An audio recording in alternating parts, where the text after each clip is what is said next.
Breaking news right now. Just Hurricane Harvey. Houston. Very dangerous That is hurricane. really doing a number on southeast Texas right 132 now. miles per hour. The storm is rapidly intensifying. Harvey is headed for Texas. Not a lot of time to travel. 25 Houston inches bracing of for some rain. heavy rains from Hurricane Harvey.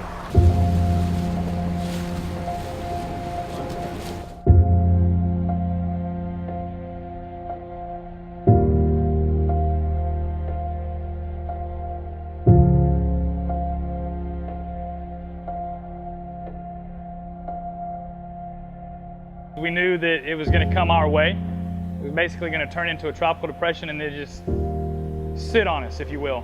The rain started on a Friday afternoon and didn't let up really until about Tuesday afternoon. And we got roughly around 50 inches of rain within about 3 or 4 days. I've been teaching in this area since I started my career, and so I haven't seen anything like this. And the pictures, the news, it doesn't do it real justice until you can actually see it and look around and see the damage and the devastation, but I've never seen anything like it. I got on the phone and actually called a couple coaches to see if they could go to the school and try to get some of our mowers and some of our mechanical equipment, pitching machines to higher areas of the school. And by the time they got to the school, you couldn't get into the school. The entire area was about knee deep, and in certain areas of the school were already 2 to 3 feet deep. All of the students were affected by it because they're either they're displaced from their homes now, or they're displaced from their school. One of the players, he lived in a 1-story home, so his entire house was affected. Where some of the players were living in 2-story homes, so you're trying to salvage stuff and move it upstairs. From a housing standpoint, I would say between Kingwood Park and Kingwood, there are probably at least 1,000 students that were affected in some way, form, or fashion. My home had about six inches of water in it. We lost a lot of furniture, and we don't have any walls, like 5 feet up, so that part's bad, but we are still living in our house just upstairs. We go to Summer Creek High School, which is about 45 minutes from Kingwood. It's a long drive to school, but we have to do it and make it work. Our school was about 12 feet underwater. We lost everything from a lot of the school stuff and all the sports equipment. Our team's definitely grown closer through this because we've all been helping each other at people's houses. We're definitely all closer knit now, and especially the community too. We've all came together, and it's really nice to see. Just through this experience, I've learned that in tough times, everyone needs to come together and just be nice to each other and help each other out. The amount of support we've had is just amazing. In my baseball program, I consider those 75 kids in my program my own too. From a coach's standpoint, when you are faced with the adversity of the weather at the new school and a new atmosphere, it takes a lot of creativity.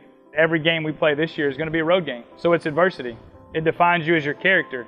It's not going to define your character, it's just how you handle the adversity. The bond that they've built now is even stronger than it was before because they've had to go through some of the most worst adversity from a life standpoint.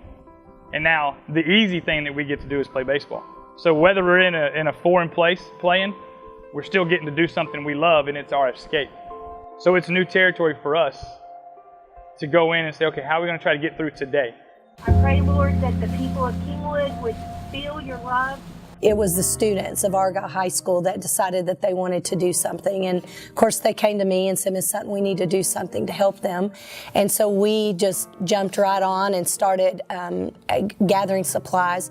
I think the saddest thing about what happened with the hurricane and down with Kingwood was just the fact that there were people that literally lost every single thing they had. There were families that swept their house off the foundation and left them with just a roof and nothing else. It was a great life lesson for me, and I think for the kids to see that we need to be so grateful for the things that we have, just basic things. And it just makes you appreciate your school and your community so much more. The things that we're going to have to learn, I personally feel the most, is we've handled the first month of this pretty well. What's it going to be like when it's January and most people are starting to get back to normal, but we're still not normal because we're not in our home? The stuff that you take for granted every day, or any coach takes for granted every day of having, we don't have. We actually had some kids band together and they made t-shirts and they sold them across the school, and basically every student, every faculty member bought one, and it's Mustang Strong. So that's kind of been our motto this whole year, is we're one big family. We're Mustang Strong, we're just in another school.